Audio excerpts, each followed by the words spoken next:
Then she saying, why, Granny, ay, ay, ay. Granny, why, Granny, ay, ay, ay.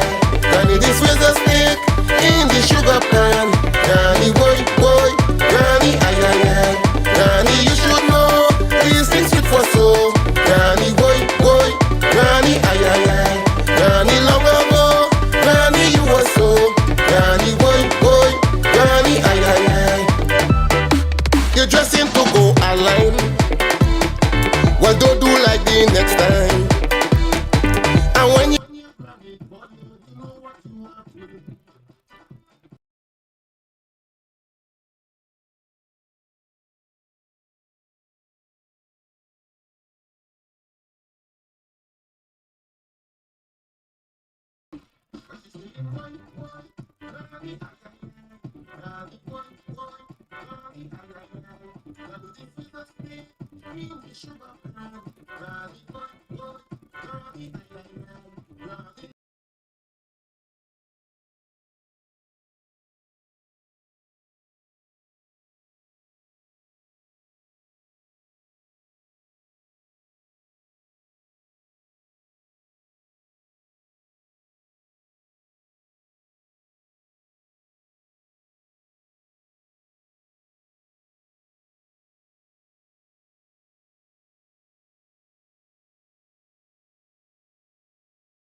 Granny, Granny, ay, ay, ay. Granny, this was a snake in the sugar pan. Granny, Granny, ay, ay, ay. Granny, you should know. Yes, indeed. A pleasant good night to all and sundry. It is, yes, indeed. Corridor Transformation, the Saturday edition. Oh, boy. And Calypso is in the air, so, and Soca. So let's hear.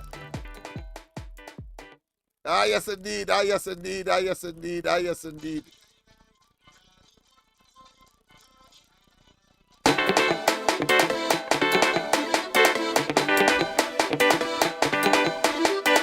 Choker, Charlie.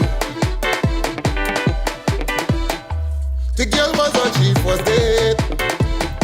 Granny said don't stay out too late. And when she didn't come home, Granny keep calling down she phone. So long as Granny calling, the girl not answering.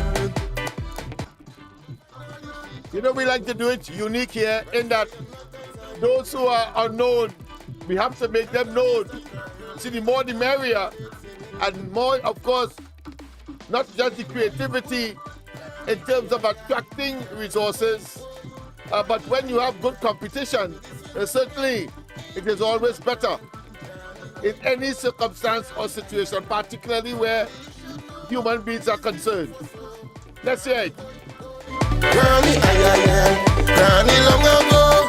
Granny, you were so. Granny, boy, boy. Granny, ay, ay, ay. She said she going alive.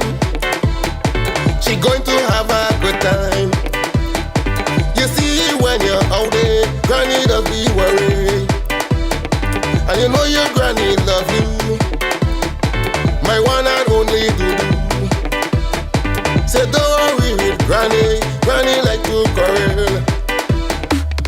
Then she saying, boy, boy, Granny, ay, ay, ay. Granny, boy, boy, Granny, ay, ay, ay. Granny, this was a stick in the sugar pan. Granny, boy, boy, Granny, ay, ay, ay. Granny, you should know these things sweet for so. Granny, boy, boy, Granny, ay, ay, ay. Granny, long ago. Yes, indeed, of course, we have a very serious, a very significant program tonight. You see, I had to put on my what I consider to be monitoring device to make certain that I'm not sounding like a robot tonight at the commencement, of course, of tonight's program. After all, I had a wonderful time yesterday and the day before.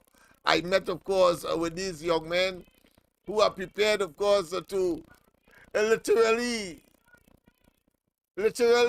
absorb something that to them is not well known, but because of the optimism and the need to generate relevance and hope in their lives. Oh, what a fantastic experience I would have had over the last 2 or 3 days.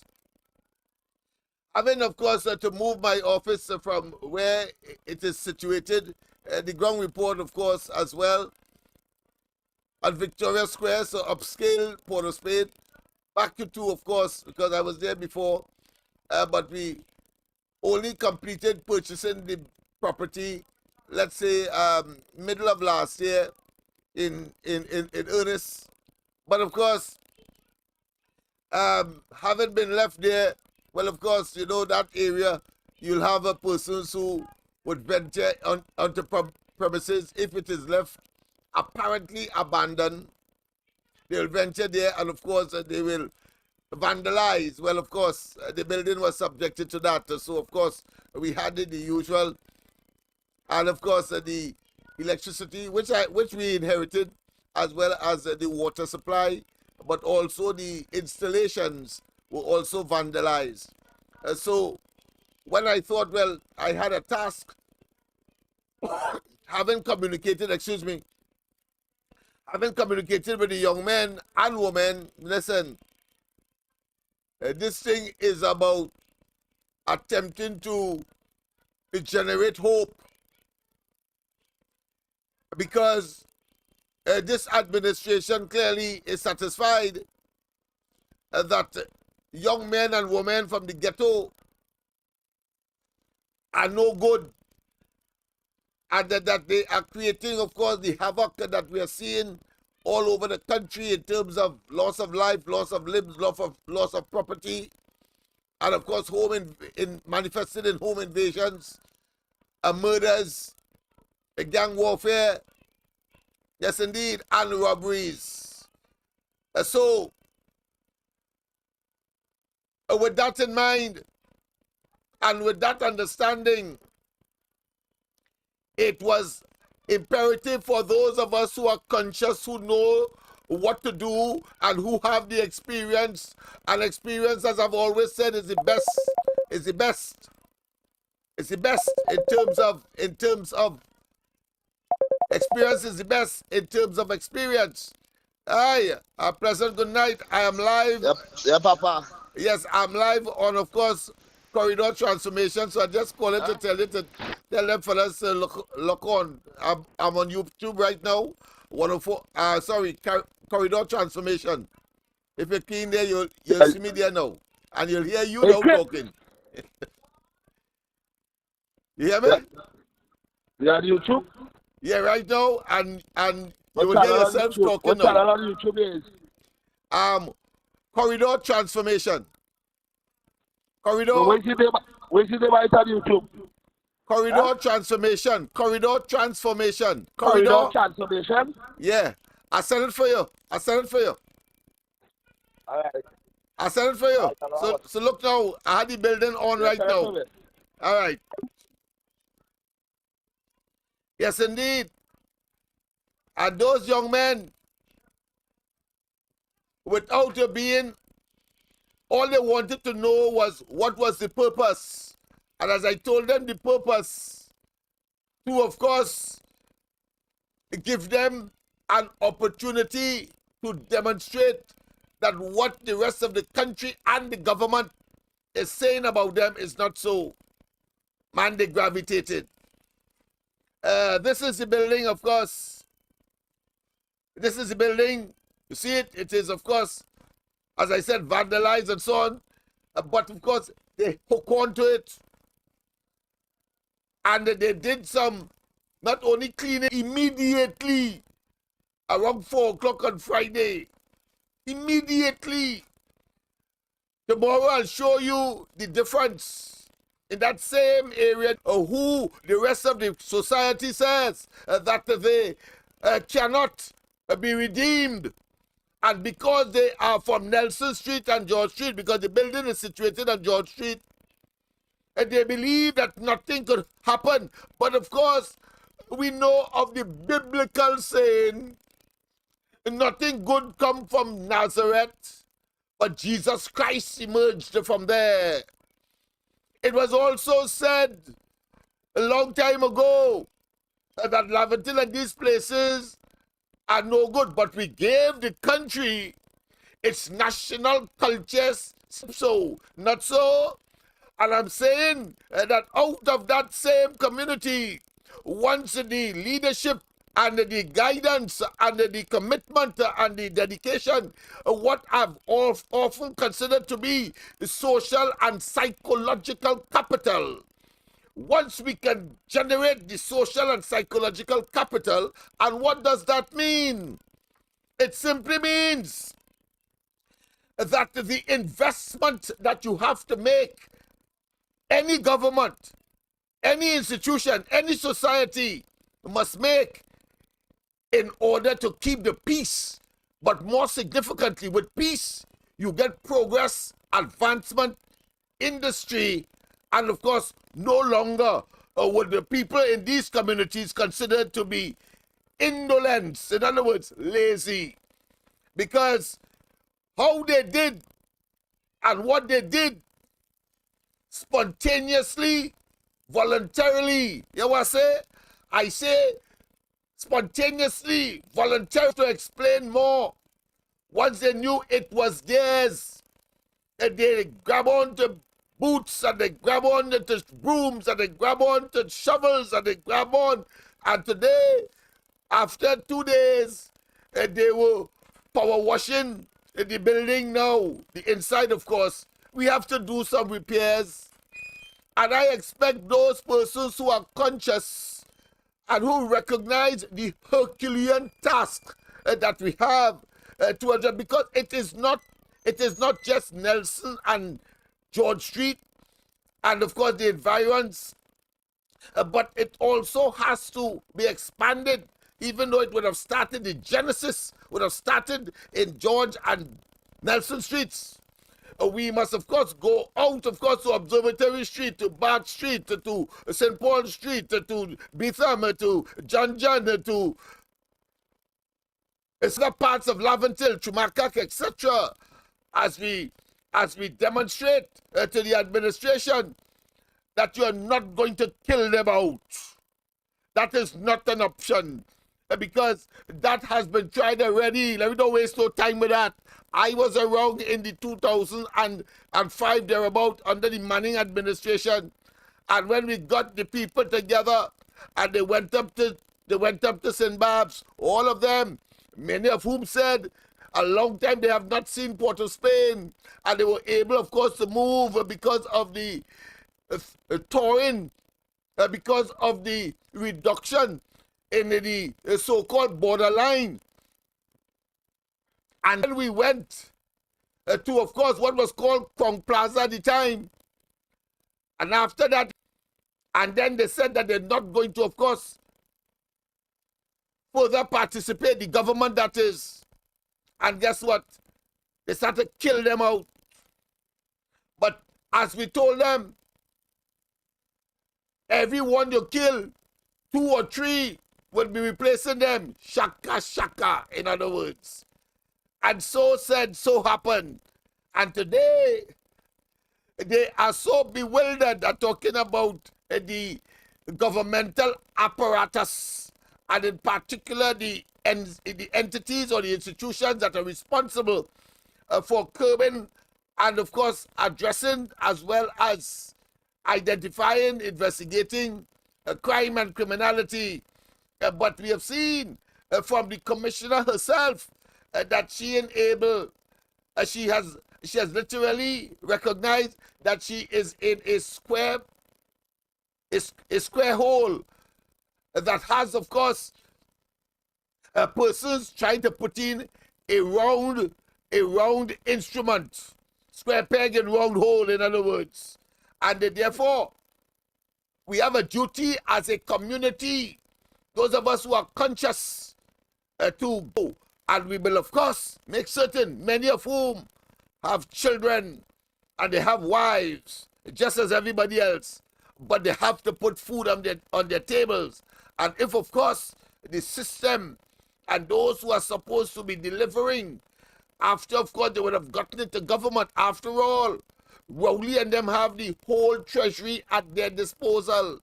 And they have ministers who are charged with respective responsibility. And it is, while for them it may be a joke at talking about Rowley and them, but the question of there should be an all of government approach is a valid one. For them, it is old talk, it is platitudes, it is superficial and superfluous, cacophonous babblings that, of course, has no meaning in terms of the improvement of the circumstances of these young people and the respective communities from which they come or in which they reside. I say to you, the time has come. The Rowley administration has reached the zenith of its ability. And if a man reaches the maximum of his ability and the problem continues to fester and expand, you know that they are no good. You know that they cannot make. You know that it's time for them to make their exit. And this is 2024, 2025 is upon us. And I say to all you young people, have faith. Go and get yourselves registered to vote. And of course, your duty as well is to tell mommy and daddy the time has come. Clearly, what we are experiencing is not what was promised to us. And you, during the course of the campaign, whether it be 2015, track, and our democracy is under threat by persons who will, of course, make promises, don't deliver, and then, of course, castigate as they create the monsters that Rowley, or should I say the potential monsters that Rowley has been so forthright in indicating, but not recognizing that he has to take blame. He and his government must take blame because they have misappropriated our resources, financial. They have misappropriated policies and programs, and not been able to deliver as a transformation and the attitudinal change that is required in order for these young people and these communities to make their social, economic, psychological, and principal contributions to the society.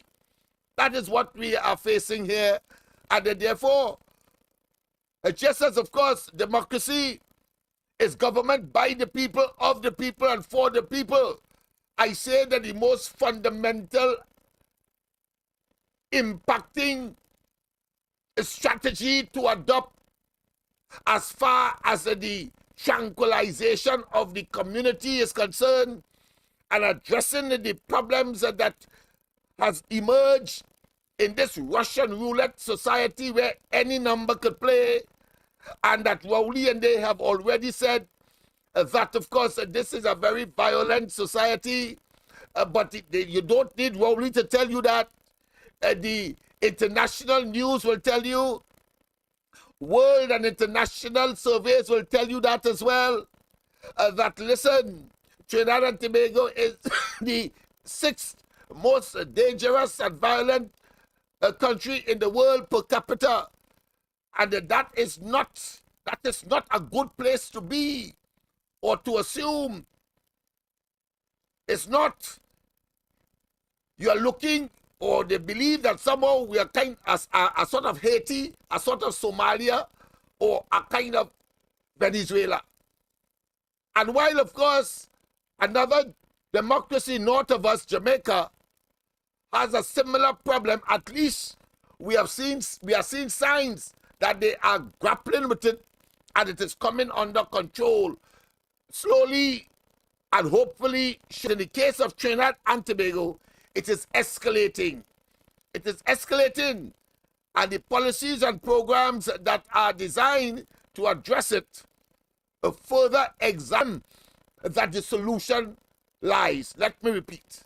I say that the people must realize that it is upon them the ultimate sustainable solution to the problems that we experience. It is upon them that, of course, the solution lies. There can be no other, because this is a human situation. And therefore, whatever stage it has reached is as a consequence of human action or inaction. And we, as a people, must of course, Nelson Street, George Street, Duncan Street, Wrong the Bridge, Piccadilly, etc. You have it within yourselves to adjust what is perseverance and, most important, opportunities. Opportunities to put food on the table.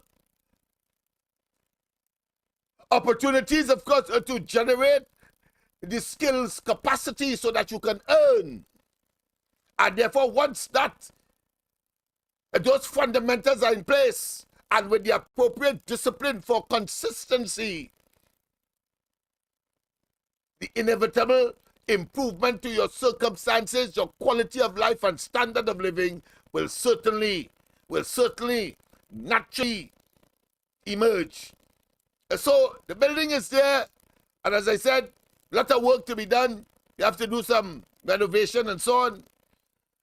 But those persons who can make a contribution, whether you are a businessman or you are a person individually who can make a contribution to repair the toilets, to paint, to engage, the young people are prepared, of course, to do the bulwark, have the resources, the financial wherewithal to buy the new door, to buy the paint, to buy the various apparatus, including, of course, a toilet and other facilities that will be required as they recreate and as they come together and as we build offices and so on, and as, of course, we engage the various institutions and individuals to say it is time for you to deliver. Time for you to deliver. Time for you to deliver, because the building will symbolize a monumental effort. You don't see that anywhere in the communities that, of course, they deem as downtrodden, as borderline, as gangsterland, yes, and as divided, as division could be. There is hope. There is hope. As these young people, I said today, they went on power wash. Of course, nobody will allow them to do all of that without being, of course, getting something to eat, because that's how it is. But the fact of the matter is that they have taken the initiative. They have taken the initiative, and the other things will follow. Other things will follow. So I am very elated tonight. Very elated tonight. So, of course, let me say now, without further ado, that the number to call, of course, 337-6940, 337-6940. And if you want to talk to my colleague, 336-6594, 336-6594. We have a little problem with the studio camera. We will resolve that by Monday. But the important thing is the food of knowledge, the food of hope, the food of a prospect that it can be better, and that the drudgery and the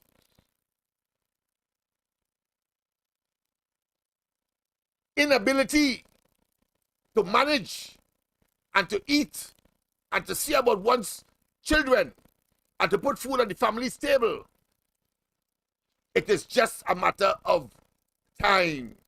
And it's going to be a short time. I'm going to show you all the proposals because many of you don't know over the years that we have been talking. But let me tell you now, I am so damn optimistic you wouldn't believe. But let's go straight to the lines first before, of course, I tell you some of the things that are already or have been already in place, and experience is the best teacher. Pleasant good night. Welcome. Pleasant good night. Welcome. Yes, good night, Lennox. Good night to you. Oh, yes. How your weekend going? Well, beautiful, man. Them fellas I'm watching you here and I'm listening here. I'm tuning late. You're talking about this building. You're talking about this building there on George Street. That building in a mess long time. Yes. Pressure, boy, pressure. That's all right. That's all right. But we'll make it. Lennox, you know, I don't have time with them people too much wrong there and all this kind of thing. I know about wrong there and you have real patience with them people. That's right. But what I want to talk about is Rowley and what he said in this conference. Yes, go ahead. I ain't talking about the dragon gas. I don't have time to see any tricks and things. What I'm looking at, and this is a serious thing here now in this country. Yes. The country in a mess with crime. And Rowley proud and come out and talk and say that it has international criminals inside of here and they're not soft. Right? He said they're not soft. We have to watch it inside of here. When they're questioning him on that, the reporters question him, Rowley go say he can't talk, he leaving it right in. That is something good at all, you know. Of course. Who caused all of that? People telling you about the border. You go talk and tell reporters Trinidad is an open place. It's open to trade. But the kind of trade where he encourage inside of here, right? I want him and I wish he could stop that trade. Because this international gang or whoever it is, somewhere in the region coming inside of this little piece of place here to reap havoc, right? I find you should hurry up and ask the U.S. to come and guard the borders instead of looking to run this late hour to Australia to see to get more vessels, right? I glad how we bringing them inside of here, the FBI and the CIA. I want them to arrest his first man. Yeah. Because there's too much action inside of here. I don't think they're arresting anybody else, you know. If he they're looking for, they set him up. America always setting him up. And I know the day will come, silver bracelets and have the blue lights flashing. But that keep Christopher Rowley. No other police inside of here, you know. You see the FBI? I waiting and I watching. Okay, Lennox. Yes, indeed. Have a Yes, good indeed. night. Yes, indeed. Same to you, ma'am. And I want to say this because I'm glad that you started there. States, it's something you consider to be hackneyed. It is trite. It is, of course, so repetitive that it is subjective to abuse. Because everybody knows that the FBI and the CIA would have been here. Everybody knows that. And of course, I told you some time ago that I had a discussion with the FBI officials resident in the embassy here in Trinidad. So it's nothing new. And talking about our borders, there is something called the Shipwriters Agreement. Long time ago. And there's something called the Central Office. And that is really an institution, an office set up in the office of the Attorney General, the Central Office. And the function of that particular office, the Shipwriter Agreement, is an agreement that says that if it is that drug lords or persons engaged in the trafficking of drugs on the high seas, in international waters, and then of course the head, let's say, to come into Trinidad and therefore enter Trinidad and Tobago's waters, the agreement provides or allows the Americans to trace them or chase them or follow them straight into Trinidad and Tobago's waters. And that is an agreement with many of the other, I think all of the other Caribbean islands. So what he has said is nothing new. It's nothing new. What he does is say the same thing over and over, but in a different time and probably with different words. What I thought he would have told us is on the question of the environment and why it is that the solar energy project, half of or part of which would have been in St. Madeleine, near, of course, the old sugar refinery using St. Madeleine. And then, of course, the other part of it was supposed to be constructed at Orange Grove. But here we had a recent disclosure by the Minister of Energy, Dr. Rowley's, of course, bagman. Dr. Rowley's, of course, a sidekick. Dr. Rowley's, of course, purse holder. I talk about George Young. Yes, George Young. He said that the Orange Grove leg of that project, remember, it is for environmental purposes, is for renewable energy, alternative renewable energy. And therefore would have been a significant plank of Trinidad and Tobago reducing their carbon footprint. That is, of course, consistent and congruent with, of course, international requirements and agreement based on the Paris Accord or the Paris, of course, environmental protocol. Understand that. It is against that background. I thought that that project would have gone on, but instead it has been eclipsed. It has been shortened. It has been removed. And they say now that they're using the land for something else.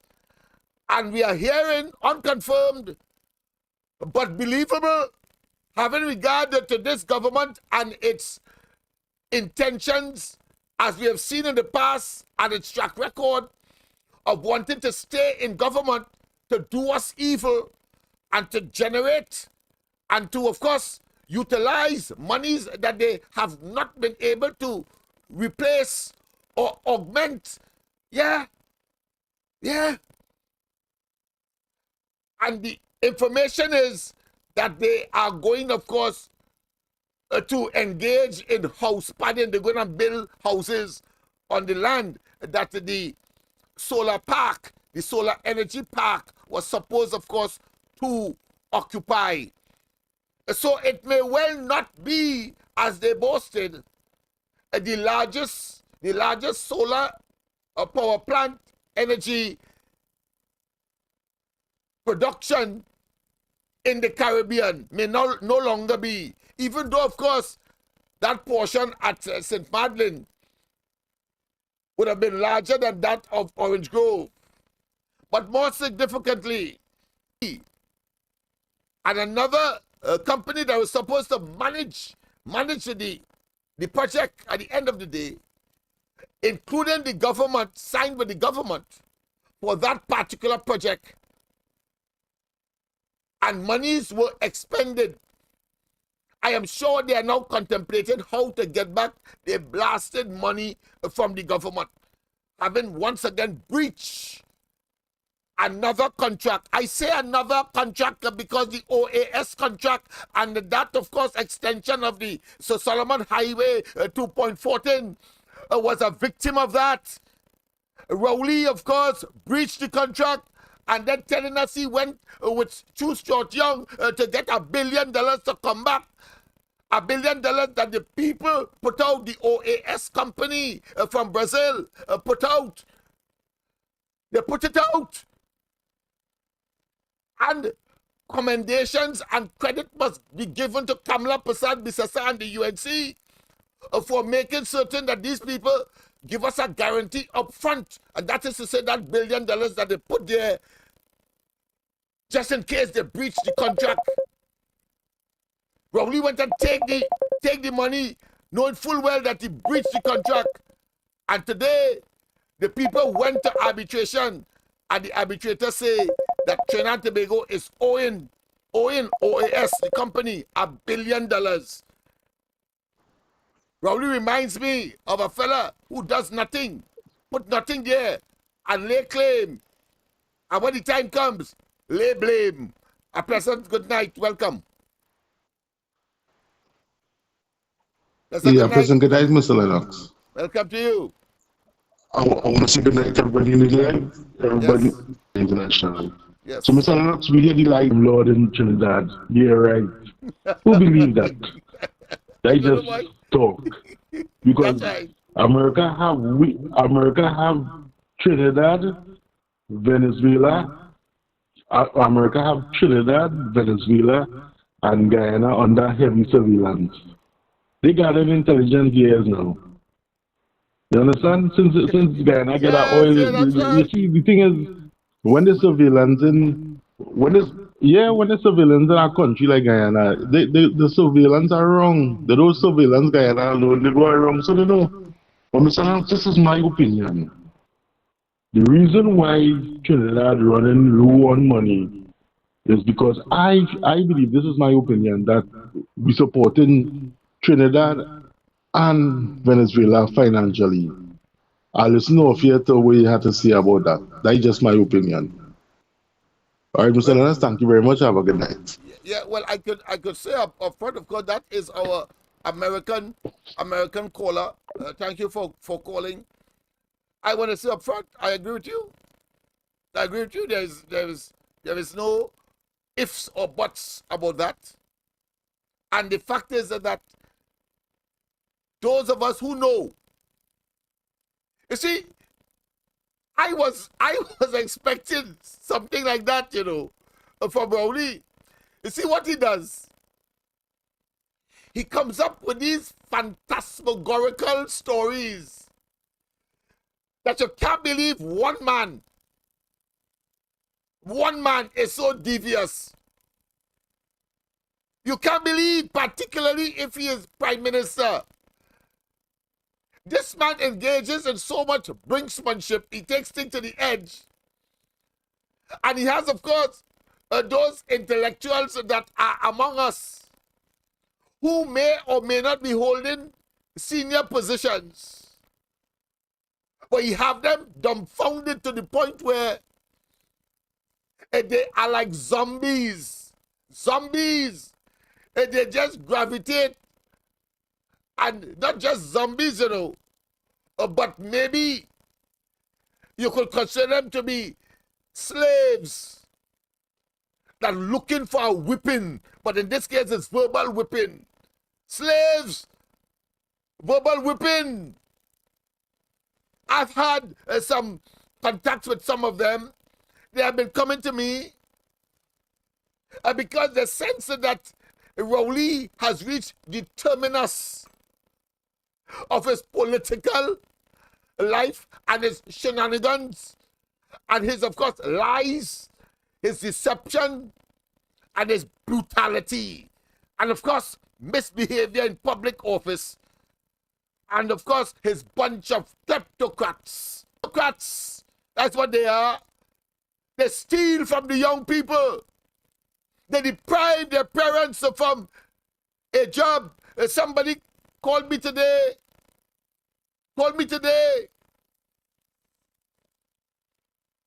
And she is in this STEM. And she's ashamed to tell me that while, of course, they claim as a government to increase minimum wage by only $2.50 to $20 a fortnight, when they got paid after the wage was supposed to be adjusted, the minimum wage. I'm talking about URP now. She tell me a foreman was getting $900 take home, but you have to wait a month for it though. It is now $1,000 or so. They raise it by $1. The government are gangsters. They are brutal. And I remember one time when Manning, and let us not waste time, so long that you hitch your wagon to the PNM, you are going to be brutalized. And that they will, of course, pretend that they are not brutalizing because they have the vocabulary, the lyrics to try to, of course, fool. Having fooled the people for so many years, they continue, of course, to reinforce that brainwashing that they would do to people along the east-west corridor from Diego Martin in the west to, of course, San Grande in the east, including, of course, Port of Spain, Laventille, the Laventilles, San Juan, St. Joseph, Arima, and all the constituencies in between. We need to become conscious. And here it is. They increase the minimum wage and make a big hullabaloo about it. A major achievement to what? To assist the poor and downtrodden. But as a government entity, as a government institution, URP decide to rob them because a foreman would have been getting $900 a fortnight. He's now getting $1,000. It can be. I don't even have to know how much the hourly rate is, but I could calculate it, of course, and I will. I'll bring it for you. And those of you who are doing the calculations, call in and tell me. Call in and tell me what that tantamount to per hour. And then, of course, a checker was getting $800. They're now getting $900. $100 increase. $20 a day could never be for a minimum of 14 days to be only $800, far less for $900, with consequential of an increase in the hourly pay as far as the minimum wage in Trinidad and Tobago is concerned. Rowley and them are exploiters. They are slave drivers. They are inhumane. They are wicked. They are dangerous. They are insensitive. They are nefarious. They are a total and absolute satanic and Luciferian. Yes, indeed. How you could do that to poor people when you should be, of course, be very generous because they're sure to get a next fortnight, because so many people want, of course, that little kakada. But oh gosh, because you know that they are in abject need, you're going to exploit them that way and still want them to come to your meetings. They still want them to follow you, jump in the maxi, and go to Sawa. And that is why, of course, Sawa was so scant, I suppose. Of course, yeah, let me just get this one. That is why the Sawa meeting was so scant. They ain't bothering to come. Let's go through the lines.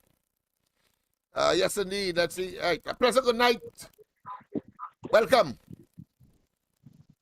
Professor, good night. Yes, good night to the honorable doctor. Yes. Good night to you. How are you? My friend, will these people vote for that, you know? Yeah, these people vote for that. Right? So nobody really shouldn't get hands with them on that dollar a day, a dollar an hour. Because when I calculate $2.50 supposed to be $20 for the day. So that's supposed to be $100 a week, $200 for the fortnight. Right? Right. But let me go back a little bit. Remember earlier in the week I told you that this dragon could piss on them people and them. Yes, you did. And the dragon really piss on them. Yeah. And he come So back saying, anytime you indulge in yourself, a bandit, a drug lord, then that is accessory to before and after the fact. Oh yes. Knowing them as I do, you know that they knew. He was supposed to get locked up a long time. He's supposed to get locked up a long time. He and the band of misfits. So that $1 billion they owe us, like the money he take from them. So we ain't supposed to pay that. They're supposed to pay that out of their own pockets. That's right. He and them clung in the hub of day. Right? So it looks like the dragon tat on them now. All right, my brother. Good night. Good night to you. Good night to you, my friend. Good night to you. Yes, indeed. Because I want the young people to understand what is at stake here. Because when Rowley came into office with the PNM in 2015, Kamala Persad-Bissessar would have lost the elections. UNC, or you want to call them, of course, the People's Partnership, whatever. The fact of the matter is that he told us that on the 8th of September, if you did not vote for the PNM, you would have been doing yourself a disservice. Well, boy, it was the most brutish, the most dangerous, the most emaciated, the most hunger, the most deprivation, the most poverty potential and deepening we have ever experienced over since, of course, Rowley came into office. And mind you, he is going to say that is because of COVID. I want to tell you, I'm talking here before COVID and now after COVID. There are people in this country what we have a workforce that's supposed to be about 600,000 of the 1.5 million people? Well, I want to tell you that it has been estimated that nearly 200,000 to 300,000 are living under the poverty line, meaning that they are living on less than $1 a day. And I'm talking about US dollar here. That is the going average. And when you, of course, tell the people that you have increased their wages because you understand that they are poverty-stricken, a large section of the society, and you do this to them, show them by 50% according to the calculation of the last caller. You're supposed to get 200 increase, you get $100. Why would you do a thing like that? And I can tell you, they have done it so often, over and over, that they believe that in spite of that punishment, that in spite of that robbery, that the people along the East-West corridor will continue to vote for them. That's all. It is no different to sticking and Rowley and them will tell you, don't dig nothing. Don't dig nothing. It's good for you. Don't dig nothing. Your life will be longer on this earth. And they're pushing it in. And even when they're pulling it out, they're telling you the same thing. Things will be all right. When would you wake up and understand the beast the calculation of the last caller at the door? Pastor, good night. Welcome. Pastor, good night. Welcome. Lost that one? Pastor, good night. Lost that one. So, yes, people. Let me just make sure that it's not on the system. Let me see what's happening here. All right, let's go again. Oh boy, we're getting a little problem with that particular call. Call again. I'm not seeing it showing up on the system. So call again. And I understand that the laborer in Europe is getting $740 a fortnight. They are now getting $840. $840. They robbed them by $1. Sorry, not by $1, by $100.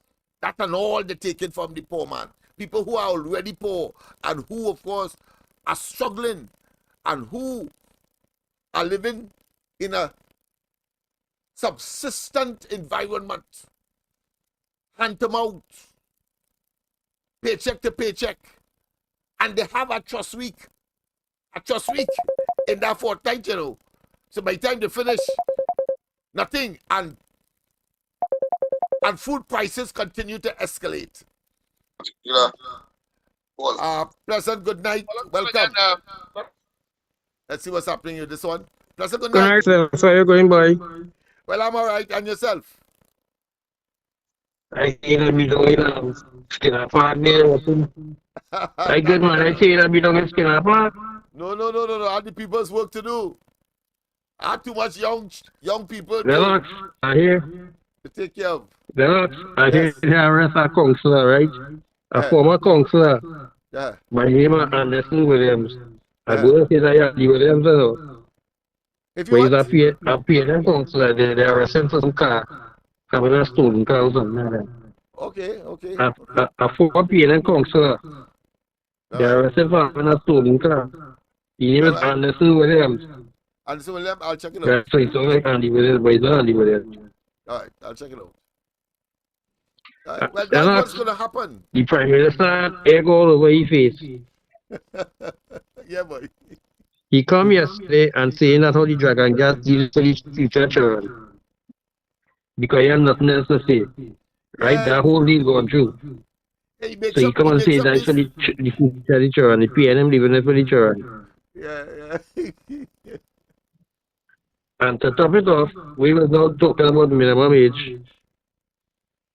I seeing Royal Castle and Blue Waters and all these people claiming that the minimum wage causing them to raise prices of the food stuff. But I want to know if they must raise it by $3 and all kind of thing so because I'm asking how much more if they have 10 workers on their shift and they want to pay extra $3, $30 an hour. What kind of thing is that? There's hundreds of people going inside the restaurant, them going raising it, they think by 6%. I want $5, $6 extra. These businesses are easy and all that. And with that, the electricity won't come in yet. They go raise on 6% now. Of course. Boy, this Just will as slide gas down and nobody can. and taxi When you think you're drivers. getting a break as a poor man, you're getting shot at the next end. Have a good night, Lennox. Yes, indeed, my friend. Yes, indeed. Yes, indeed. Yes, indeed. So we have these developments that are taking place. A very bizarre, a very horrendous lack of optimism. And as I was saying, that he told us that on the 8th of September in 2015, if you would have voted for the UNC, you would have done yourself a disservice. But of course, and he promised a utopia.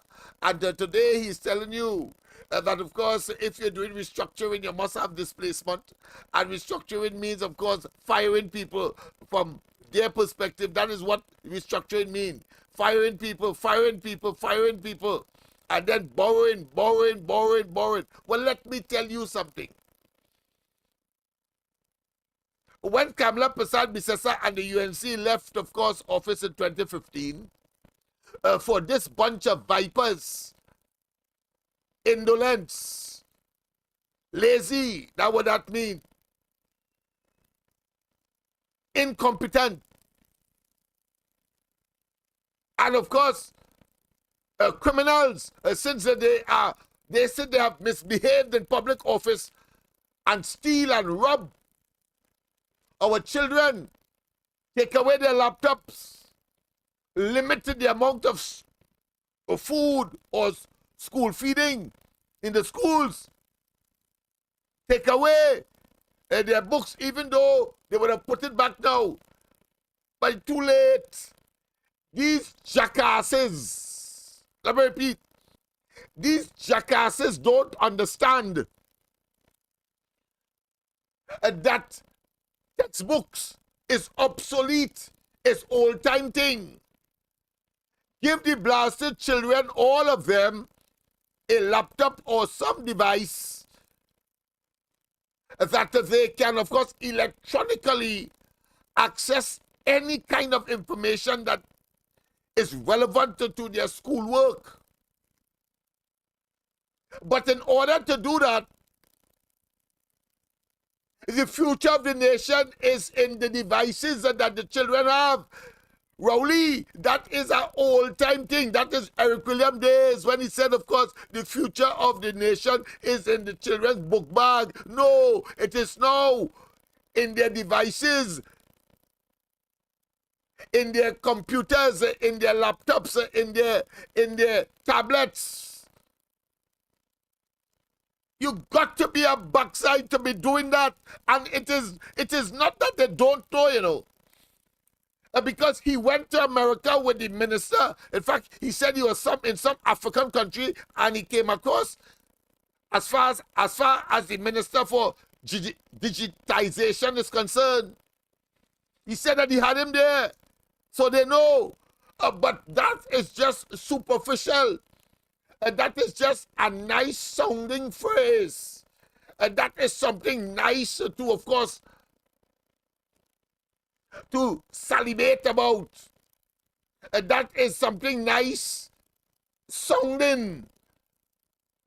But in terms of practicality and implementation, they're not on that. Because they must know that if it is that the future of the nation is in their computers and their laptops and their tablets, you should be giving them, not denying them, not telling them that their parents have to have a means test in order to give them one courtesy the state. And more than that, it can't done there. You must be able to give them connectivity free of charge. And in every single community across Trinidad and Tobago, in every nook and cranny, there will be either people who are willing to, of course, not just monitor, to accommodate the device in terms of internet connection or internet supply to activate these various devices, whether it's in their private home, with an arrangement with the state if there are no public buildings that are properly monitored. You can do that. I will do it for free in my community and take the responsibility, for example, to make sure that it is not vandalized or in any way disrupted, so that when the young people in and around, or the community in and around and in their homes, can get free access to internet with their Wi-Fi connection, etc. That is what a government does. Anywhere you go that is considered to be an advance or a digitized or having a proclivity or a tendency or a policy towards digitization, because it is crucial, you will see that a provision of internet connection, whether you put it in a community center in the context of Trinidad, whether you put it in a school building in the context of Trinidad, whether you put it, of course, in a hospital or a medical center, you can put it in. You could put it on a pavilion. Once, of course, it provides the necessary connectivity for the entire community. That is the direction in which you must go. We tell me about textbooks. So they are a whole several generations late, and at the same time talking about digitization. You see, these people are asses. You see, they are complete and compound nincompoop. And in case, of course, you don't understand what I'm saying, and you have some kind of residual respect for these people, I tell you, you're wasting your respect.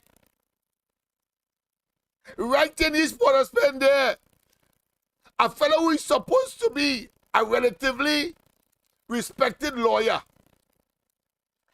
in the last debate, he was telegraphing to, of course, his constituents in the main, but the national community in general, because it was a national debate in the Parliament, consequential of the laying or the reading of the budget by the Minister of Finance.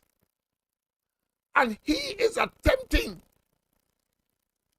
I say attempting because he sounds such a fool, that you have to say attempting, because no 6-year-old will believe the nonsense that he's talking, far less for young people and adults that are much older.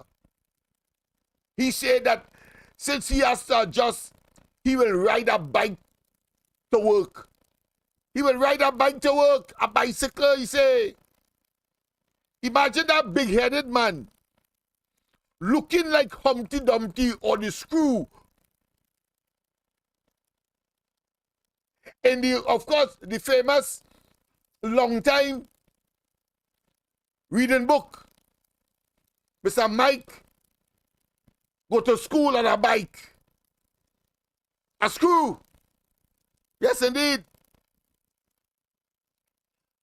I think I better take this call as it is on my phone, but I'll take it here. Pleasant good night. Welcome. Hey. You hear me there? Yeah, loud and clear, Go ahead. Right. Them restructuring, you know what I mean? Tell me. It's like if you are a boat going from here to Canada, Yeah. and they tell you the boat get too heavy, and they throw them out in the queue that I grab, Yeah. And they say when they pass them back, we go pick up all you.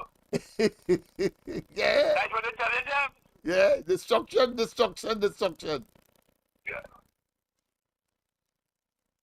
Anything People else? already, people already understand what's going on. Why you have to fire people to say why you're restructuring? I do understand that. You know when the idiots come out and say about impotent, they're selling whole people Yeah, to save money. yeah. That was created unemployment to save money. How much time we ain't talk that and we talk that? Yes. Why? And I call on Mariano Brown and all these so-called the government to tell the man he's wake up. All of them wake up now, you know. So as you right when you hear 300,000 people, I show them in even walking while you know. Yeah, You see the poverty line, they must be doing bad job, you know. You know that man have a job with that, you know. oh yes. No food on the table, and all kind of temptations of a negative nature. Everything, Yeah, keep just that. You know, you have to start working a little harder against these people and get them out of there. yes indeed. Well, they're going to have a long, hot 2024. You, Mikey, and Victor Roberts, and you UNC, of course, get them out of there. You have no country here, you know. We have no country here, you know. You know that? Yes, of course. That is why we have to double up and triple up. Yes, double up. Use the right word there, triple up. You got to talk, I might call you back. All right. Thank you very much for your call. Yep. Yes, indeed. People are concerned. I mean, it is bizarre. It is manifestly unacceptable, wicked and dangerous. And if we do not as a people not just become conscientious of the realities of the environment around us and the paucity of creativity. There you go, I say the paucity of creativity. Which one of them? Scotland? Hines, Minister of National Security, would think of generating a project like what we are embarking upon now with the youths of Duncan Street, Nelson Street, George Street, to provide them with a facility where they can, of course, not only interact positively, but infuse into it programs and initiatives that make sense to them. Make sense to them. I don't believe that it is about only trying to inculcate. No. Anybody with a modicum of common sense and want to make an intervention in those communities will know that the concept of why is the grass is growing, the horse has to be fed. You have to be a dumbass to think differently. Why the grass is growing, the horse has to be fed. And therefore, there must be a simultaneous or a bifurcated approach to any program. I've heard total ignoramus. When a young man goes to, let's say, YTEP or the Civilian Conservation Corps, and they getting the stipend, not only do they attempt to say that they're getting pay, and that why they must not, of course, adjust But the first thing you must know is that the stipend is small thing, but it is better than nothing. The stipend is small thing, but better than nothing. And if the young man or young woman decide, well, that is because she or he may have a child or two or family, and what should happen? A fellow like me managing a program like that, I would want to know that. Because a fella who doesn't have a parrot and a stick, but he has 2 children or so, but meets the age criteria, if there is one, for entering a program like that, obviously the program must be adaptable, must be adjusted in such, or it's able to be adjusted in such a way to take cognizance that that fella or woman has 2 children, and therefore they cannot, of course, give them the same as somebody who doesn't have a parrot and a stick. Of course, it has to be proven. And once that is so, you have to give them more. Otherwise, it's waste of time. And you lose a critical cadre. But more importantly, the person may lose the opportunity to improve their skills base and so be able to earn more because they have upgraded their skills. You're going to see that being implemented, of course, on George Street, the place where everybody, and of course Nelson Street, where everybody say it's the worst. And I accept that the people do what is being said nationally. I accept that. But I also accept that they are human beings and they can, of course, transform themselves. But you have to have the right ingredients, the right formula, and the right projects and inspiration and excitement that will generate and capture consistency towards, of course, the ultimate end of making them contribute to the society and their quality of life and standard of living. And everybody wants somebody to be proud of them. And therefore the family, the neighborhood will therefore be proud and accept the improvements. It's not going to happen overnight. I accept that. But it is said, according to the philosopher, the Chinese philosopher Confucius, the longest distance begins with a single step. Let me repeat that. It was Confucius who said that the longest journey, no matter how long it is, it begins with a single step. And of course, there is the old adage within, of course, that poem. If you want to reach the sky or you want to reach the stars, you cannot be standing at the foot of the ladder and gazing to the sky. How could you get up there if you never try?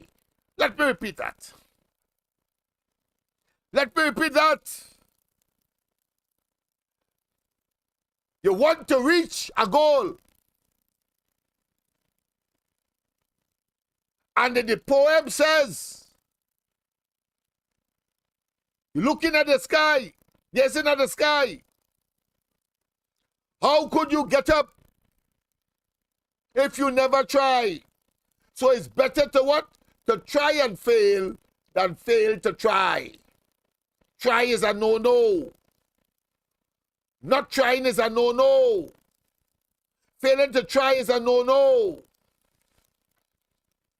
So I thought it was important, of course, to add those motivational inputs as to what is possible. And when we talk about Nelson Street and Duncan Street and George Street, I am talking here in the context of a microcosm. I'm talking here about, in other words, a field project. I'm talking about, of course, a manuscript. I'm talking about, of course,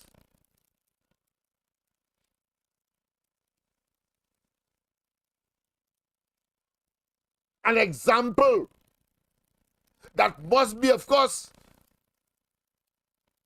examined critically, look at the flaws, and then once it sufficiently meets the standard that is required by way of success, it can now be replicated in other parts of the country.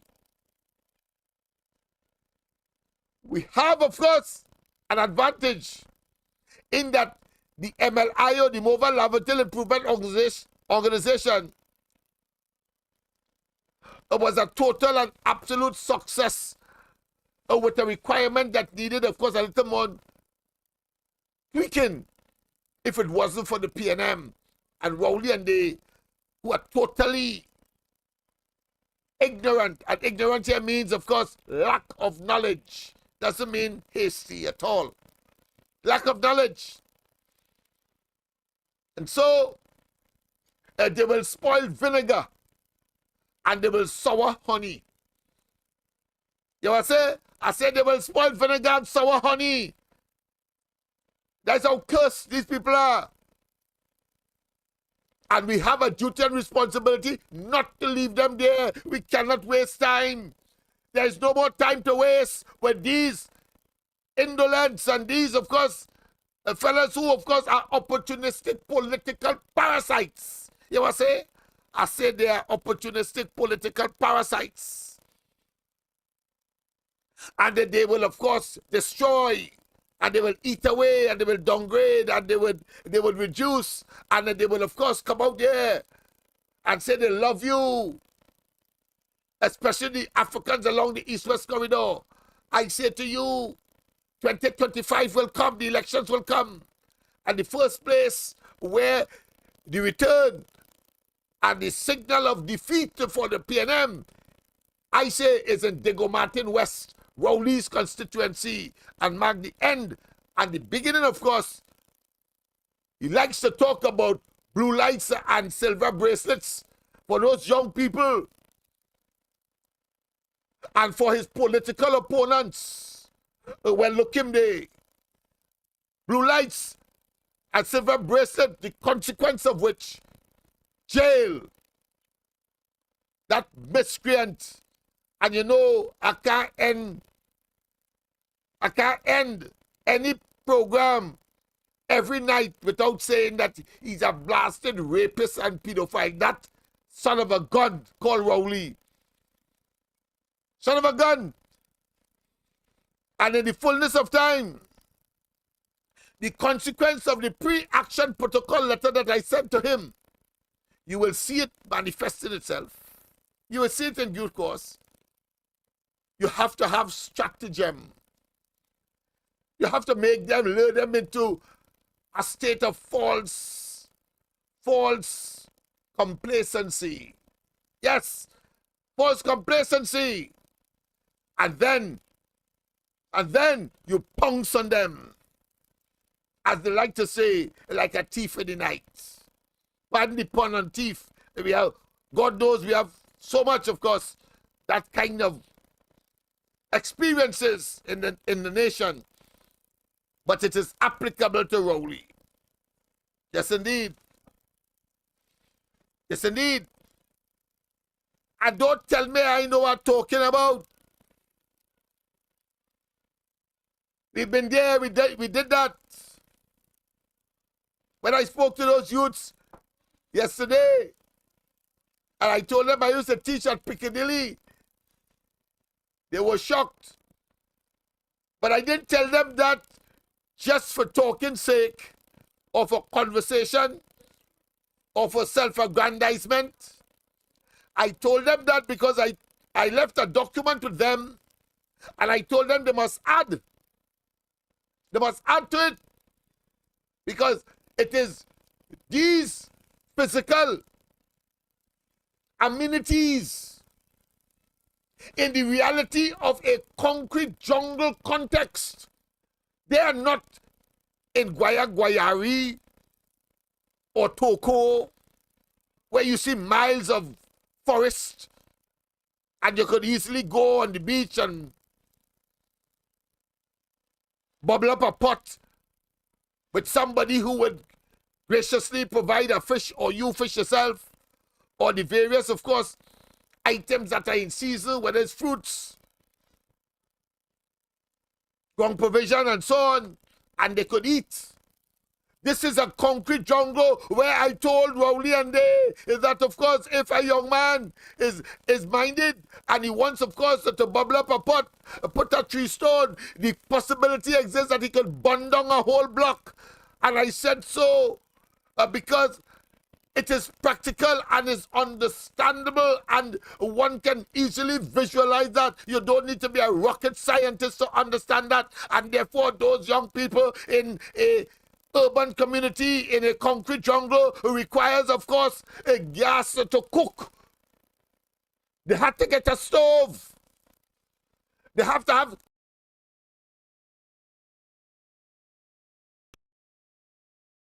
stone and look for wood. And next thing, the flare from the burning wood or under the pot could easily be carried by a freak wind, and then attach yourself to a curtain and a whole block burn down.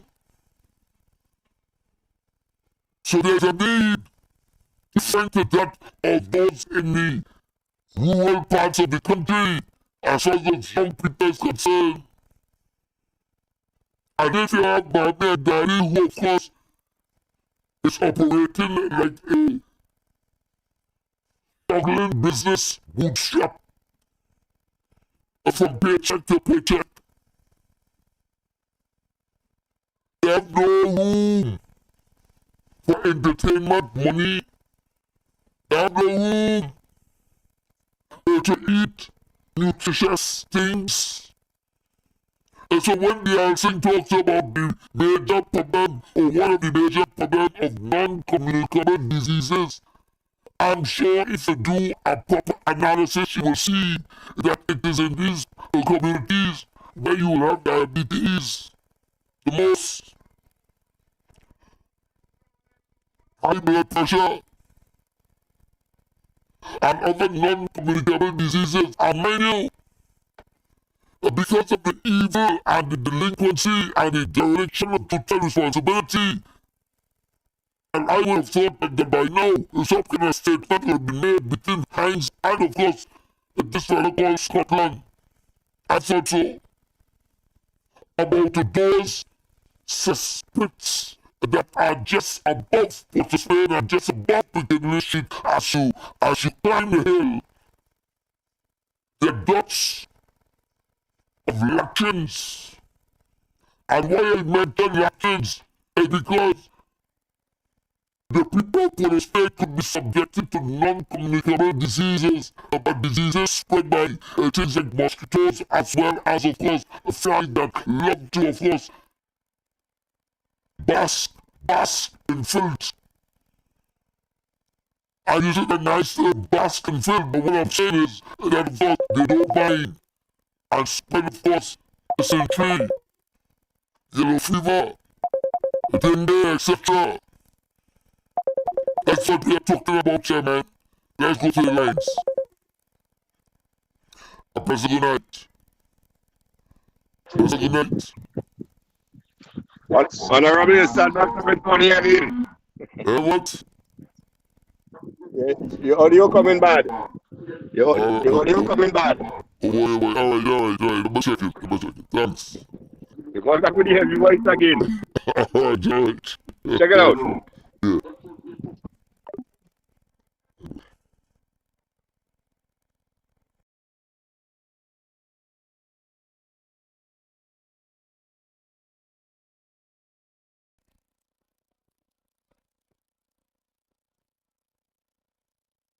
Yes.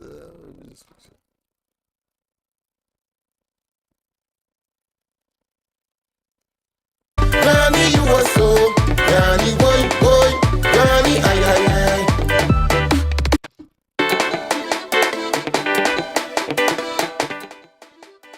Sugar. Charlie. The girl was on she was dead. Granny said don't stay out too late. And when she didn't come home, Granny keep calling down she phone. So long as Granny calling, the girl not answering. But finally she come home. Granny say you're not answering your phone. And Granny start caroling, the girl started singing. Then she saying, why, Granny, ay, ay, ay. Granny, why, Granny, ay, ay, ay. Granny, this is a snake in the pan. Granny, why, Granny, ay, ay, ay. Granny, you should have so. Granny, why, Granny, ay, ay, ay. Granny, long ago. Granny, you were so. Granny, why, Granny, ay, ay, ay. She said she go in a line. She going to have a good time. You see when you're out there, Granny don't be worried. And you know your Granny love you. My one and only do. Say don't worry with Granny, Granny like to quarrel. Then she say, why, Granny, ay, ay, ay. Granny, why, Granny, ay, ay, ay. Granny, this was a snake in the sugar pan. Granny, why, Granny, ay, ay, ay. Granny, you should know these things sweet for soul. Granny, why, Granny, ay, ay, ay. Granny, long ago. Granny, you were so. Granny, why, Granny, ay, ay, ay. You're dressing to go online. Well, don't do like the next time. And when your Granny call you, you know what you have to do. And when you're not answering your phone, I just feel like something going wrong. And I hear you telling people your Granny miserable. But she's saying, why, Granny, ay, ay, ay. Granny, why, Granny, ay, ay, ay. Granny, this was a snake in the sugar pan. Granny. Yesterday I just that I am back to normal. Let me just check this and see my tester here. Make sure that I don't want to be. Yes, indeed. Let's see. Let's see why.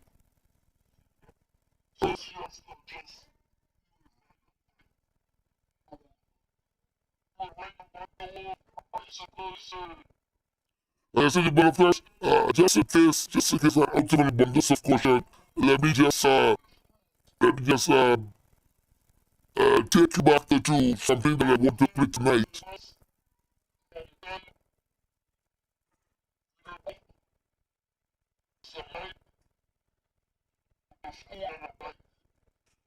Yes, indeed. Alright. Alright, sweetie, I hear you too loud in this video. I hear you too loud in this video. That was earlier. Yes, indeed, of course, let me just somebody called me and let me know if I am sounding like a robot at this point in time. But let me just go and go to what I really want to discuss and to share with you tonight. I think it is important at this stage to spell it as it is and to make certain that we all are on the same page, so to speak, as we expose and we explore and we, of course, upgrade ourselves and, of course, become familiar with the realities of Trinidad and Tobago today. Yes, indeed. So, of course, no doubt, one of the issues that I'm sure you two will be concerned about is that of the Paria tragedy. Those persons who tragically lost their lives in a pipeline. That, of course, the commissioners of that commission of inquiry said, Lynch said no, in no certain terms that it was no accident. It was no accident. It was no accident. Let me make sure and see if we are all right here. Pleasant good night. Pleasant good night. I'm all right. Am I singing all right? Yes, still. Still singing? Yes. I'm still singing like a robot. Yeah? Yes, sir. Still somebody saying. Repeat that for me. Still singing like a robot? Yeah, still sound like a robot there, man. Oh boy. Oh boy. Alright, let me see what I can do here. I ain't want to do again. Alright, let me try it. Let's try it. Of course. I do know.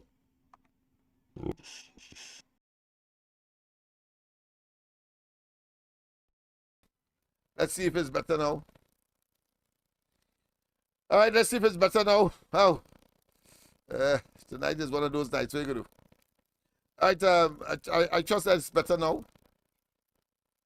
I don't have a way to treat with it. Let me just see.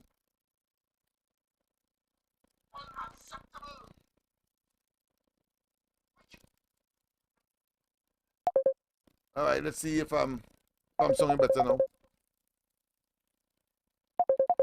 All right, let's see now.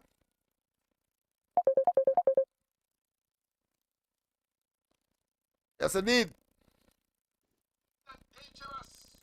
Like Terminator on the live. You mean not change it? All right, okay. All right, okay. All right, thanks. Thanks.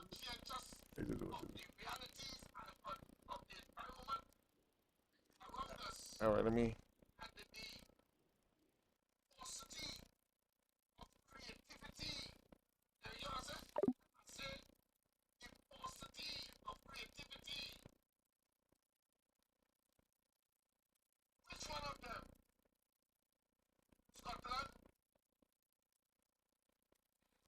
Ah, boy.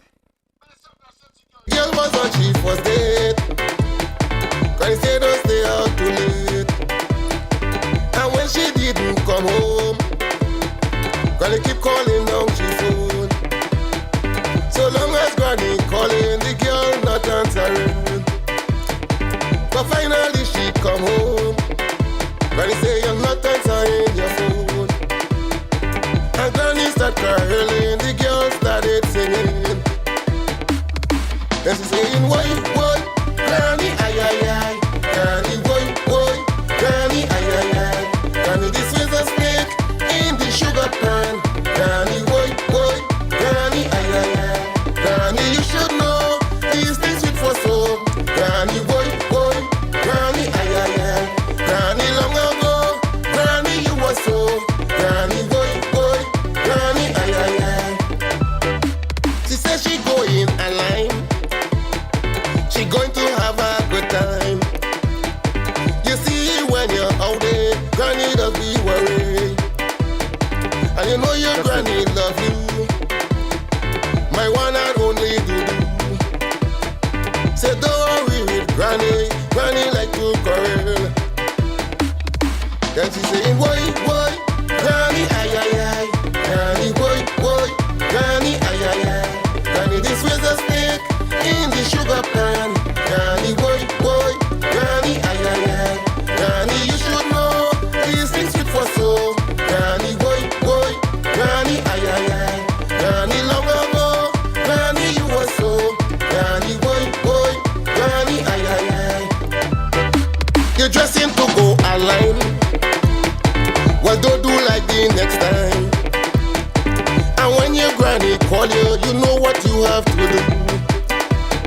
And when you're not answering your phone, I just feel like something gone wrong.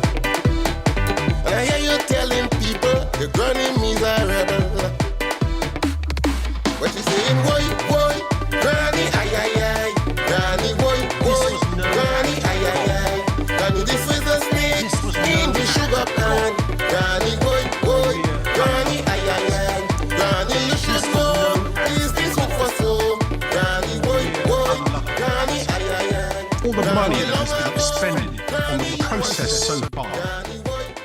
Much more is almost certain to be spent before the families will see a single dime or dollar. Before the families will see a single dime or dollar in compensation. It will not sit well with everybody.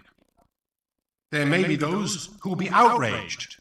The Commission of Inquiry, he said, cost a total of $15.5 million. Thank you, Deputy Speaker. To the Honourable Prime Minister, given that the final report of the Commission of Inquiry into the Paria tragedy recommended that compensation be given to the families of the victims who were involved in this fatality without accepting liability, will the Prime Minister state if the government has considered offering compensation either through Paria or other avenues to the affected families on behalf of the state? Mr. Speaker, as you will be aware, there was this unspeakable tragedy that took place in Pointe-à-Pierre approximately 2 years ago. My friend from Pointe-à-Pierre and others demanded a commission of inquiry. The government heard those demands and, in fact, encouraged, and Paria did take part in the commission of inquiry, and we now have the report of a commission of inquiry with recommendations. Suffice it to say, Mr. Deputy Speaker, that this matter remains mainly a legal matter of liabilities and responsibilities, and it would be quite unusual at this stage for the government to override the responsibility and role of the board and other entities involved. Even though Paria is a state-owned entity, the government is not now in a position to override those situations. I recognize the member for Opuchis. Is the Honourable Prime Minister suggesting that any attempt to assist those families by way of compensation and financial help will only or can only be considered after a protracted legal process emanating from the report of the Commission of Inquiry? Honourable Prime Minister. Mr. Deputy Speaker, you were present when I spoke. I said no such thing to be improper for me to take any position as implied by my colleague. Okay, member for Pointe-à-Pierre. Thank you, Deputy Speaker. Prime Minister, as a follow-up to your response to my colleague, do you feel it's, and my question is, do you feel it is good practice to allow the present board to adjudicate on the report findings of the Commission of Inquiry? Honourable Prime Minister. Mr. Deputy Speaker, if the present board doesn't do it, which board does he want to do it? Member for Opuchis. Thank you very much. And following up on my colleague's question as well, again, is the Prime Minister suggesting that the present board of Paria that has been found wanting by a Commission of Inquiry is now in charge of assessing the report and further action to be taken, when that seems incomprehensible? What's the question? The question is, does the Prime Minister believe that board should be fired forthwith, given that they have been named in that report as negligent? Honourable Prime Minister. Mr. Deputy Speaker, I would assume that my colleague from Oropouche East would know that regardless of who is in office at Paria, Paria will take appropriate legal advice in treating with any and all aspects of this matter, notwithstanding the, what they call it, the advice in court that's free. Not pro bono, amicus. Amicus. Yeah, amicus. Follow-up question. Prime Minister, don't you believe it is untenable for the current board that has been found wanting in a report to take legal advice now to help themselves? Don't you think that they have already been compromised and conflicted and ought to be removed and allow another board to take whatever action is deemed necessary? Honourable Prime Minister. Mr. Deputy Speaker, the status of the board of Paria is a matter for the Cabinet of Trinidad and Tobago, and I will not take any advice from the member from Oropouche East. Member for Opuchis, next question. Thank you very much. Thank you very much, Mr. Deputy Speaker. I seek facts now, not advice. Member. Will the Prime Minister state the amount spent in legal fees by state-owned Paria for the just concluded Commission of Inquiry, with specific amounts paid to Gilbert Peterson and Jason Mutu? Honourable Prime Minister. Mr. Deputy Speaker, the figures available at this time is that Paria has spent to date $8,548.18, with a further 800. I'm not seeing it, boy. I'm hearing it, but I'm not. Oh yeah, all right, yeah, there you go. Okay. Professor, good night. Professor, good night. Welcome. Hey. How was talking there, boy? This man is talking, boy. Anytime I hear that piece of video, you know, excellent game with this man saying, yeah. Man style and carrying out, but we interfered, man, into the matter. Yes, we played that. Because that was something before the court, so I'm saying hand tied behind this one. Yes. Hand tied because them friend George and company did. He got them and those they just hear them. And if them are 2 year extended contract now, yeah. Wrongdoing the Paria report have nothing at all to gain pipeline company, right? So they will get out scot free. Making this point our good time. Thank you. Wrong is right for Rowley. He has catapult and inverted. So when he says something is right, it is wrong. And when something is wrong, for him, it's right. I trust that you are hearing me appropriately at this point in time. But you notice I remain silent and let the video play. So let's continue. I didn't want to comment. I'll comment on it tomorrow night. We are just about 50 minutes. So let's see. And you will see, in case you are hearing me properly now, you see where the caller right, and I want to commend him. Malcolm Jones was interfered with. Malcolm Jones' case was in court, and he interfered with it.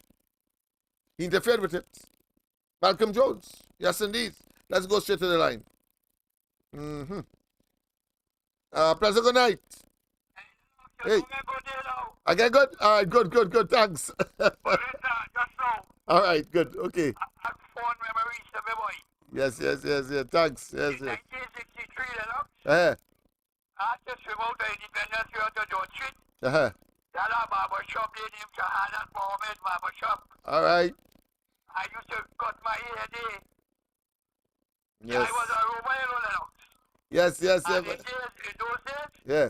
all Africans used to kind of press their hair like nothing cool. Right. And he used to do that. Still on there morning while I cut him hair, anybody who cut him hair. Yeah. They said that you song he'll have to go, you know that song, right? Yes. Yeah, me, you know that song, I say, but there's nothing cool thing in that. That's not true. Right. That already fusion. Yeah. Nothing cool thing, that song. Yeah. I agree. But the point I want to make there is, India and Africa was real close together in them days. Yes.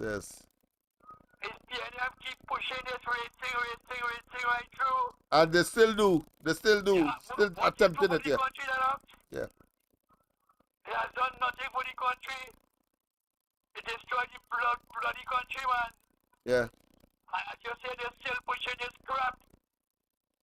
And they're trying to mash up that the low poor fella. Cameron still trying.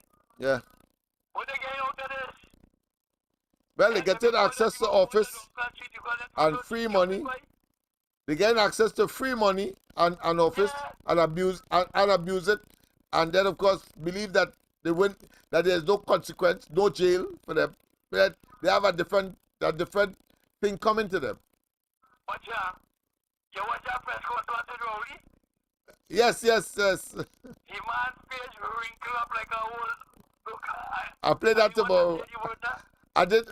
It's so yeah, it's so wrinkled and so frightening that I had to take 2 days before I played, so I played it tomorrow.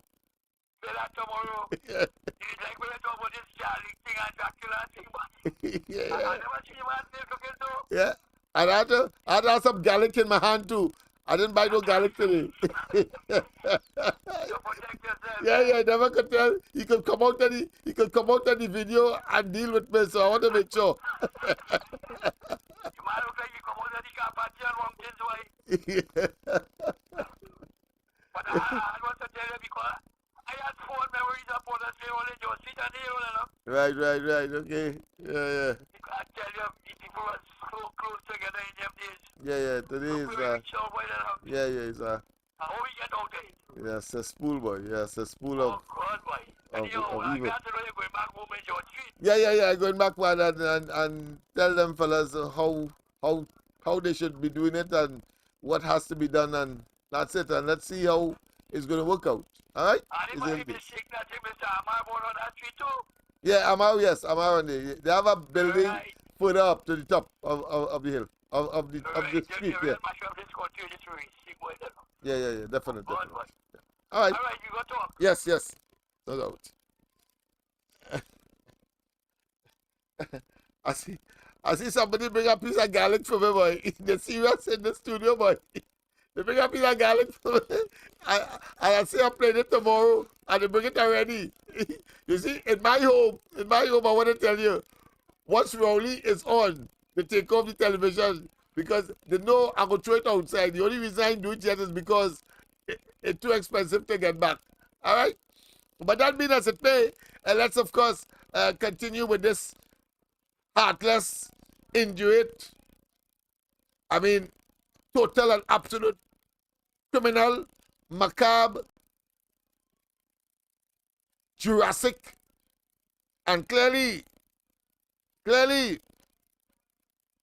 has no compunction or no compassion for anyone. He will see that situation as a piece of rock only because he studied rocks as a geologist. Only because of that. Take it to heart.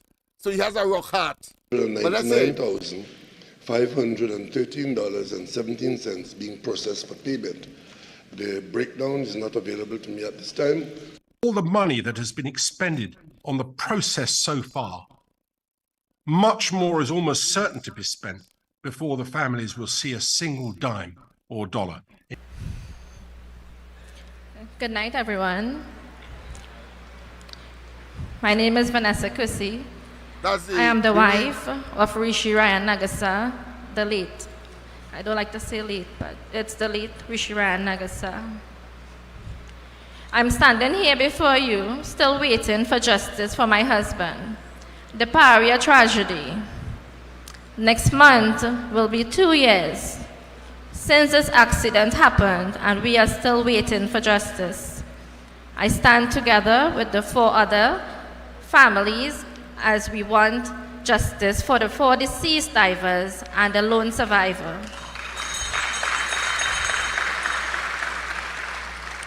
February 25th, when this accident happened at Paria, neither LMCS or Paria officials had called me. I got the news from a fisherman out at sea. When this news reached my home, the echoes of my screams were heard throughout my street. My house was filled in minutes. Myself and my family went to Paria. First, we saw the securities. We asked them if there were accidents that happened there, about maybe 3:30 or so, and they said no, there's no accident they know about. I start with a lie. A few minutes after, I saw an ambulance coming out from Paria. My uncle stopped him, the driver, and he asked about the incident that took place inside Paria and if the men are still in the pipeline. They told them they do not know because Paria officials are keeping everything very secretly, and they just went there and they said, "Ma'am, I would like you to pray and pray a lot." I fell on my knees, begging God for this not to be real. For a state-owned company, you all didn't have the decency to call the immediate wives to let them know this big tragedy happened in our country, and you never had a small little piece of, a heart to call the families of the deceased divers and let them know what is taking place. I have no respect for you all.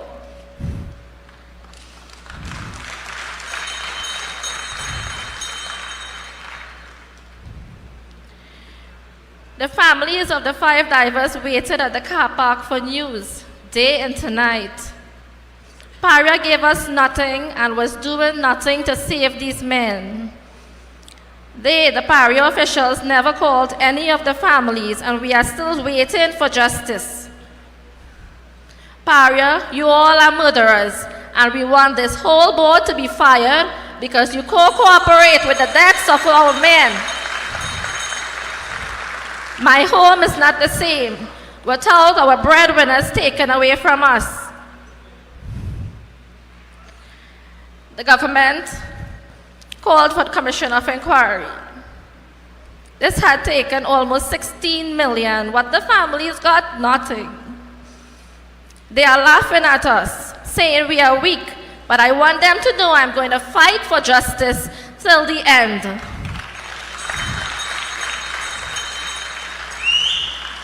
To the Prime Minister, the same way you came the next day and said our husbands are dead, and you tell the whole world our husbands, they are dead, and they were still alive days after. You need to come out the same way and meet and greet the family. We want justice. We want you and the Paria officials to come out and have meetings with us. As of this week, we are going to march in front Paria as every day goes by, every Thursday as we meet.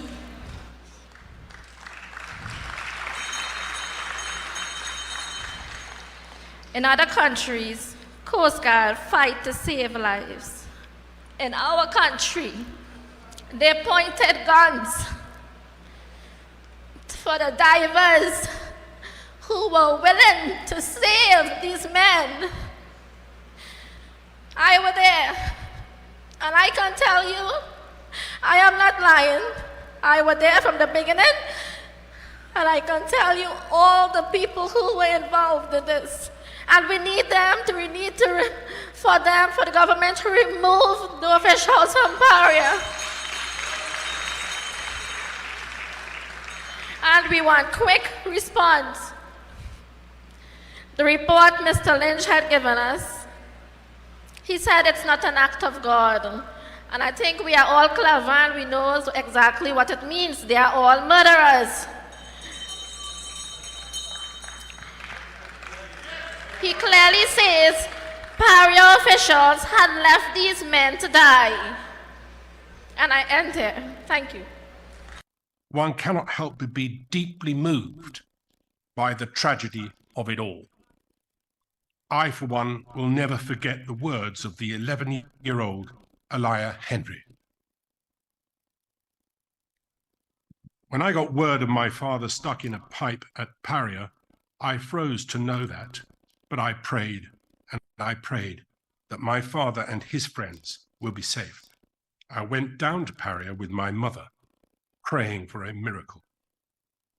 My father and his friends to be free. However, that did not happen. It is as well to remember how this Commission of Inquiry came about. It was unequivocally as a result of public pressure, the desire for you, the public, to have a real attempt at truth, to find out what happened, why it happened, why was so little done to rescue them, and how we can stop this ever happening again. It is imperative that we all ensure that this never happens again, here or anywhere else. And I want to assure you, as I did last time, that there is absolutely no truth in it. I've not spent 40 years of my life as a barrister to be cajoled by some compromised political, commercial, or financial considerations. I believe I was employed as the chairman of this inquiry because the government wanted someone completely independent, untainted, and that is what they've got. These men, as I said already, did not die by accident. What they're left with, and their families are left with, is posturing of the potential parties, perhaps of this inquiry, before they start fighting with each other, each insisting that they got nothing wrong.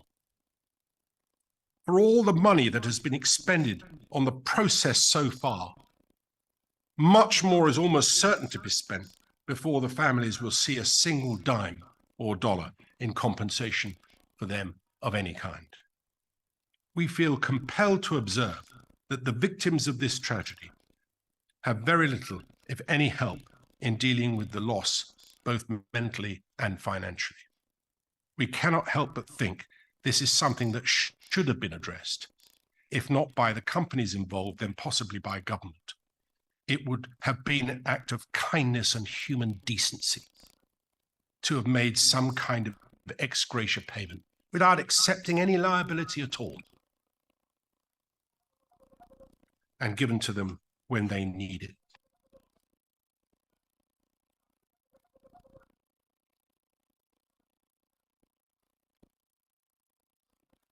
Pleasant good night.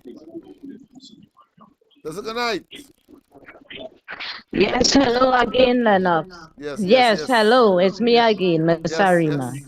Lennox, this thing just get me angry. Yeah, up to now, they can't find out who Rowley and company with these oil company, this government. Up to now, the opposition, nobody can find out which part we get in our gas refined. We closed down, or I should say the government closed down an oil refinery to open these oil producing companies to have they set a heavy crude, and where they're refining it is a thief-free going on, and he have to be a rock, but I just call him a puppet too, because he have plenty to hide. Right? I keep telling y'all, they in company with oligarchs from outside with these oil producing companies. You see all that set of old talk going on there? That does aggravate my spirit. Everybody looking stupid. You hear what it is I'm telling you? He said the people of Trinidad and Tobago stupid, and they will continue so. With the stupidity, with the set of talking, and begging the government, oh, they want justice. I'm sorry for the lady, you know, but it's time. All them lawyers thing they have, investigate this whole thing about them oil producing company where they openly. Find out who encouraged him to close down the oil refinery. Right? We getting all kind of funny gas here where we paying expensive for. And up to now, I can't get an answer. Right? I can't hear nobody say where this gas refining. How are they looking? How it looking? David Lee in the Parliament, I saw all of that. Mulinal, I said to talk, and they can't come out and tell you which part. If you ask them, if you ask them fellas, where we getting our gas refined, they can't tell you. What kind of thing is that? Here now, the things I just want to say, I hear now. I do. I just have to hold back sometime, you know. Yes, do that. Anyhow, Lennox, again, late. You need to sign off. Yes. Take care. Thanks, yes. Thanks very much, of course. We'll continue, of course, in this discussion tomorrow. Complete this particular. I'll play it again tomorrow night at the beginning, but you need to see the ending because you will see the Malcolm Jones matter that Dr. Rowley interfered with the board in order, of course, to pull out the matter from the court, from the court. But he can't make an intervention now and give the people a little kakada, not accepting blame, but because of the circumstance, their breadwinner would have been lost as a consequence of a state entity on a state entity compound. And you were saying that even though the commissioners have made that recommendation, that man is a stone-hearted man, boy. And he should be relegated to the dustbin of political history in this country. Let's continue. Most. But this, as you will appreciate, is out with our remit. I said on behalf of Mr. Wilson and myself, because we're human. To be improper for me to take any position as implied by Mr. Malcolm Jones, a former executive chairman of Petrotrin, under whose stewardship because he is that GTL plant he's the came partner. to grief. Let me say this, right? Our money is for his partner. And There are lackeys and them. two people Wicked and now. Listen to him. who has given the country yeoman service in the energy area, which has put us where we are today in a lot of things that we take for granted. One of those persons is Professor Ken Julian, and the other is Malcolm Jones. These are pioneers. There was one project that went horribly bad. That is not an issue for debate. That is a very clear statement of converting gas to liquids for diesel. But it didn't go right for a variety of reasons. But accept that it was a business deal that went bad. And it was a deal that went bad in a company which the state owns. And a lot of money was lost. Malcolm Jones is to be held accountable for $1.5 billion in losses. Correct me if I'm wrong. Is Mr. Malcolm Jones not involved in some advisory capacity on an energy committee of this administration? Malcolm Jones is a member of I think it's a 16-man committee. Why? Because the reason I ask Prime Minister, I don't mean any disrespect, but if I made a decision that cost my family business $1 billion, well, understand, they would run me from there. Wait, Malcolm Jones was part of a board of a management of a state enterprise. He was chairman. Yes, but you see, you say Malcolm Jones, we say the board of Petrotrin. We say Petrotrin. Mr. Jones' presence on that committee allows us to get a certain kind of information, a certain kind of insight that because he was Petrotrin chairman, because that was only one of Petrotrin's businesses. Petrotrin's a multi-billion-dollar enterprise that Mr. Jones managed for a long period of time. Or mismanaged, depending Well, you could say that. Well, you could say that. That is how the PNM deals with people. And that is how we dealt with Malcolm Jones. And if it is that there are people who believe that they would have dealt with it differently, then that is reasonable. And that is their option. We know how they dealt with it. We know what the outcome was. But I think for it to be a national conversation, that there's something that ought to be lauded in persecuting a person who served this country in the way that Malcolm Jones has done. All that does is to ensure that nobody else of his caliber comes into the public service if they can help it. In the face of mounting criticism about his administration's decision to discontinue the case against Malcolm Jones. If before it got to the court, it was $41 million, and the case has not even begun, what kind of legal fees do you think will end? And then your lawyer tells you have virtually no chance of winning the case. What then is the board to do? That was the question Prime Minister Dr. Keith Rowley put to citizens today in the face of mounting criticism about his administration's decision to discontinue the case against Malcolm Jones. At today's post-cabinet news conference at the Magdalena Grand Hotel in Tobago, Dr. Rowley defended the decision. Our position is quite clear, that if they could have removed from the court Mr. Jones's matter, the matters that we had won in the court, already won in the court, we insist that they also withdraw all of those appeals.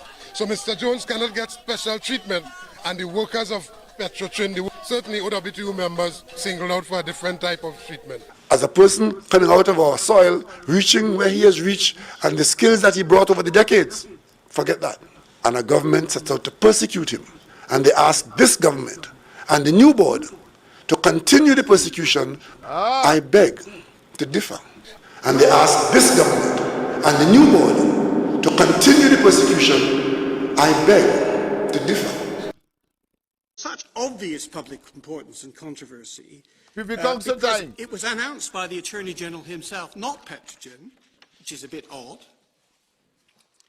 The Attorney General, as you'll see from the press statement, uniquely referred himself to the Law Association for his handling of the case. Why on earth would you do that? The Petrotrin is a state-owned company and a major employer, spending and losing public money. And 6,000 staff were fired, which for Trinidad is a huge loss. And all of this was a direct consequence of the financial mismanagement which resulted in this litigation, or this litigation concerns. It is naturally a very real concern for people in Trinidad. More specifically, people are asking themselves, why was a claim to recover £97 million of public money withdrawn? What was the justification for that? And that's made worse when the failed project caused Petrotrin to lose US $3.3 billion in losses and led to the collapse to which I just referred. That, for Trinidad, is big money. All of this was a direct consequence of the financial mismanagement which resulted in this litigation, or this litigation concerns. It is naturally a very real concern for people in Trinidad. More specifically, people are asking themselves, why was a claim to recover £97 million of public money withdrawn? What was the justification for that? And that's made worse when the failed project caused Petrotrin to lose US $3.3 billion in losses and led to the collapse to which I just referred. That, for Trinidad, is big money. Why was a claim to recover £97 million of public money withdrawn? What was the justification for that? And that's made worse when the failed project caused Petrotrin to lose US $3.3 billion in losses and led to the collapse to which I just referred. That, for Trinidad, is big money. Malcolm Jones, as a person coming out of our soil, reaching where he has reached, and the skills that he brought over the decades, forget that. And a government sets out to persecute him. And they ask this government and the new board and the new board and the new board to continue the persecution. I beg to differ. Thank you, Deputy Speaker. To the Honourable Prime Minister, given that the final report of the Commission of Inquiry into the Paria tragedy recommended that compensation be given to the families of the victims who were involved in this fatality without accepting liability, will the Prime Minister state if the government has considered offering compensation either through Paria or other avenues to the affected families on behalf of the state? Even though Paria is a state-owned entity, the government is not now in a position to override those situations and responsibilities. And it would be quite unusual at this stage for the government to override the responsibility and role of the board and other entities involved. Malcolm Jones, as a person coming out of our soil, reaching where he has reached, and the skills that he brought over the decades, forget that. And a government sets out to persecute him. And they ask this government to continue the persecution. I beg to differ. So there you have it. Hypocrisy. Do as I say, but don't do as I do. One, of course, law for one, and another because he, that pervert, that rapscallion, that, according to my mother, jailbird, soon to be,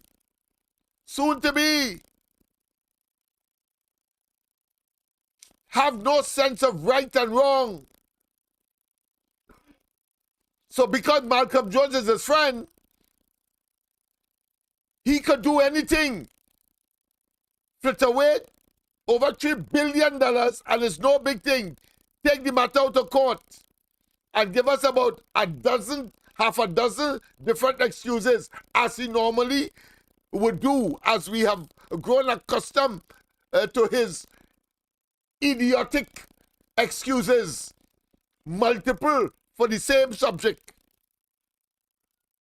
People, we have come to the end. Don't forget, of course, that tomorrow morning, most likely, it would be, of course, the corridor transformation from 8 to 9, but I may not have any, because we have to deal with that matter at George Street. So we'll see each other back tomorrow night.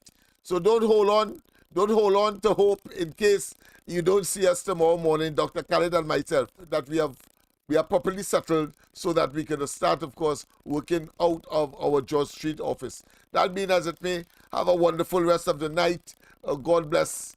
And of course, I'm sure that you would have been more edified tonight and more aware as to the challenges that we have in this country and the incompetence and the evil that stalks the highest offices in the country.